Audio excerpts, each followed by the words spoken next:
사사기 8장 22절에서 35절까지 제가 공독해드립니다.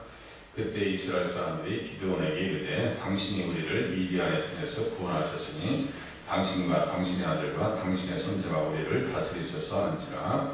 기드온이 그들에게 이르되 내가 너희를 다스리지 아니하겠고 나의 아들도 너희를 다스리지 아니할 것이요 여호와께서 너희를 다스리시리라 하니라. 기드온이 또 그들에게 이르되 내가 너희에게 요청할 일이 있으니 너희는 각기 탈취한 귀고리를 내게 줄지니라 했으나 이는 그들이 이스마엘 사람들이므로 금 귀고리가 있었음이라. 무리가 대답하되 우리가 즐거이 들리이다 하고 겉옷을 펴고 각기 탈취한 귀고리를 그 가운데 던지니 기드온이 요청한 금 귀고리의 무게가 금 1700세겔이요 그 외에 또 토승달 장식들과 패물과 미디안 왕들이 입었던 자색 의복과 또 그 외에 그들의 낙타복에 둘렀던 사슬이 있었더라. 기드온이 그 금으로 에봇 하나를 만들어 자기의 성읍 오브라에 두었더니 온 이스라엘이 그것을 음란하게 의함으로 그것이 기드온과 그의 집에 벌무가 되니라. 미디안이 이스라엘 자손 앞에 복종하여 다시는 그의 머리를 들지 못하였으므로 기드온이 사는 40년 동안 그 땅이 평온하였더라. 요아스의 아들 여룹바알이 돌아가서 자기 집에 거주하였는데 기드온이 아내가 많으므로 그의 몸에서 낳은 아들이 70명이었고 세겜에 있는 그의 첩도 아들을 낳았으므로 그 이름을 아비멜렉이라 하였더라. 요아스의 아들 기드온이 나이가 많아 죽음에 아비에슬 사람의 오브라에 있는 그의 아버지 요아스의 묘시에 장사되었더라. 기드온이 이미 죽음에 이스라엘 자손이 돌아서서 바알들을 따라가 음행하였으며 또 바알브릿을 자기들의 신으로 삼고 이스라엘 자손이 주의 모든 원수들의 손에서 자기들을 건져내신 여호와 자기들 하나님을 기억하지 아니하며 또 여룹바알이라는 기드온이 이스라엘에게 베푼 모든 은혜를 따라 그의 집을 후대하지도 아니하였더라. 아멘. 기드온이 미디안 족속을 다 물리치고 난 이후에 이스라엘 백성들은 그 공로가 너무 큰지라 기드온에게 왕권을 보장합니다. 이스라엘 사람들이 기드온에게 이르되 당신이 우리를 미디안의 손에서 구원하셨으니 당신과 당신의 아들과 당신의 손자가 우리를 다스리소서 하는지라. 왕권을 보장한다. 그때 기드온이 얘기합니다.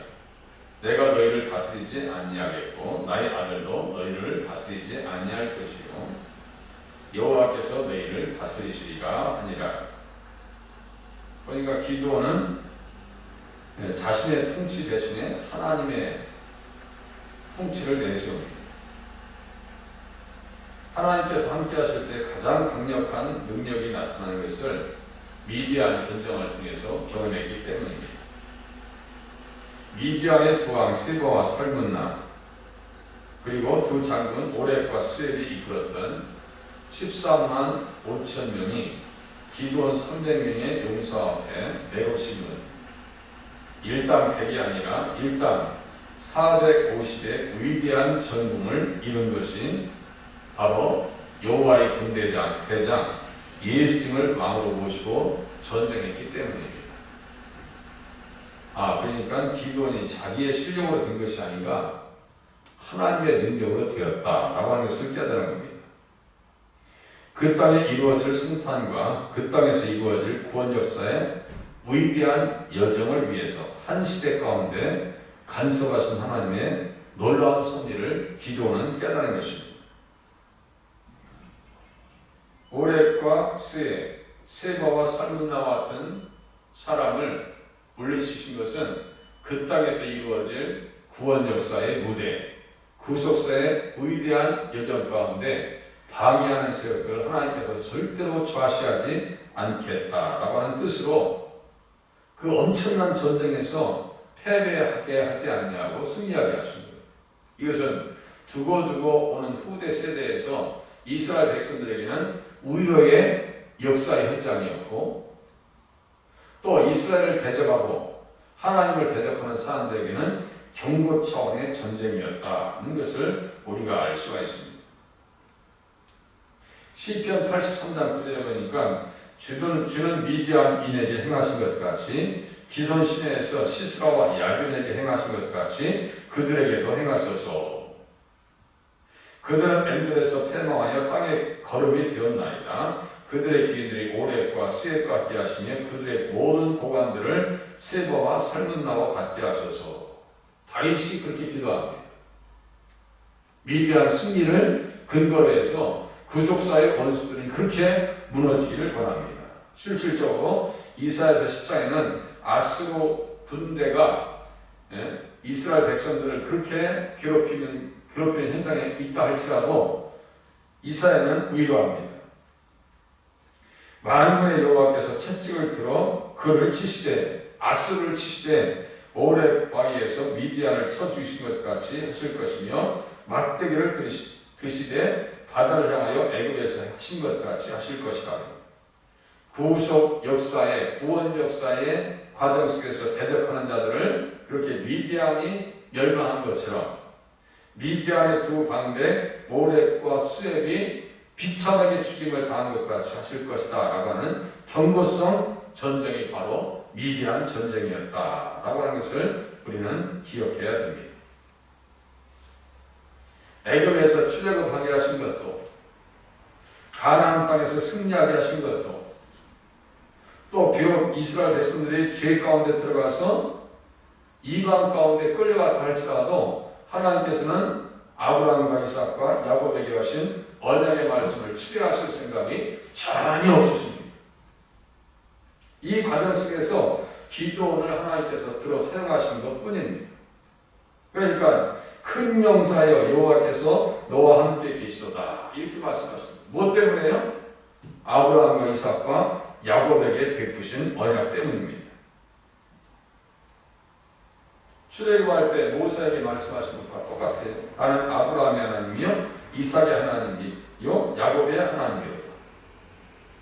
모세가 하나님 뵙기를 두려워하여 얼굴을 가렸다.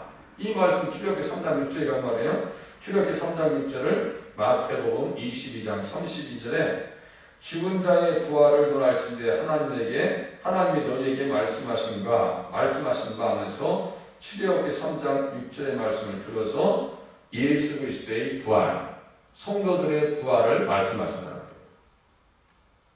그러니까 아브라함과 이삭과 야곱에게 말씀하신 선한 만민이 너로 말미암아 복을 받을 것이다 라고 하는 언약의 말씀은 미디안 시대나 지금 이 시대나 애굽에서 종살이 하던 이스라엘 백성들의 시대나 똑같이 흐르겠다는 말씀이에요.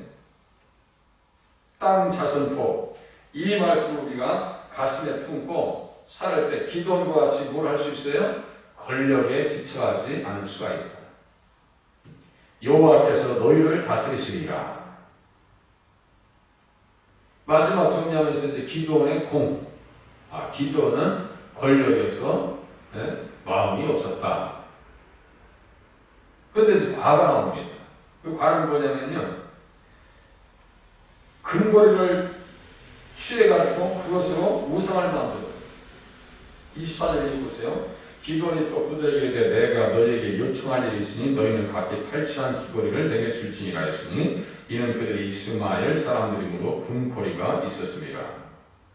탈취한 것인데 누구에게요? 이스마엘 사람들에게. 이스마엘 사람과 미디안 사람들은요 같은 종족으로 봅니다. 같은 족속으로 봐요. 육의 세력이니까요. 무리가 대답하되 우리가 즐거이 들리리라 하고 겉옷을 펴고 각기 탈취한 귀고리를 그 가운데 던졌다. 즐거이 들리리라. 전장에서 살게 하고 살 길 열어줬는데 즐거이 들리리라 하겠죠. 기돈이 요청한 금 귀고리의 무게가 금 1700세겔이요 그 외에 초승달 장식들과 해물과 미디안 왕들이 입었던 자색 의복과 또 그 외에 그들의 낙타복에 둘렀던 사슬이 있었더라. 기돈이 그 금으로 에봇을 하나를 만들어 자기의 성읍 에브라에 두었더니 온 이스라엘이 그것을 음란하게 위함으로 그것이 기돈과 그의 집에 올무가 되니라. 이렇게 말씀하고 있습니다. 기돈은 영적인 일을 분별하지 못합니다. 그래서 에봇을 만들어서 온 이스라엘 백성들이 그것을 음란하게 위했다. 이게 우상입니다. 우상. 길흉, 화복을 치는 잘되고 안 될 것을 묻는 그 예고, 무림과 둔비 이거예요. 그래서 물질에 집착한 기도원의 모습을 볼 수가 있어요. 그래서 금을 한번 환상해봤어요. 한 세겔은 금 3돈입니다. 금 한 돈에 12월 22일, 2020년 12월 20일자로 환산해 보니까 한 돈에 26만 2천 원이에요. 그래서 한 세겔, 금 3돈은 78만 6천 원이고 3돈 곱하기 1700세겔 이렇게 78만 6천 원 곱하기 1700세겔 해보니까 13억 3620만 원 나옵니다. 그 금을 탐내서 에봇을 사적인 용도로 사용합니다. 우상을 만들어서. 그러니까 온 백성들이 음란하게 생기죠. 기도원의 과실 하나 더 있어요. 그것은 아내를 많이 두었다는 것입니다. 넘치는 정욕을 다스리지 못한 결과입니다. 그 결과로 아비멜렉과 같은 불량자가 그 몸에서 나와요. 이성적인 문제를 잘 다스려야죠. 그렇지 않으면 실패하겠다. 29절 보세요. 요아스의 아들 여룹바알이 돌아가서 자기 집에 거주하였는데 기드온이 아내가 많으므로 그의 몸에서 낳은 아들이 70명이었고 세겜에 있는 그의 첩도 아들을 낳음으로 그 이름을 아비멜렉이라 하였더라. 결국 아비멜렉 때문에 위에 낳은 70명의 아들이 다 죽임을 당합니다. 세겜에 있는 그의 첩 이방인이에요. 아니 아내가 많았는데 이방인을 또 취했어요. 느헤미야 13장 26절에 보니까 솔로몬의 공도 있지만 과가 있어요. 솔로몬은 이방 여인이 그를 범죄하게 했대요. 많은 여인들.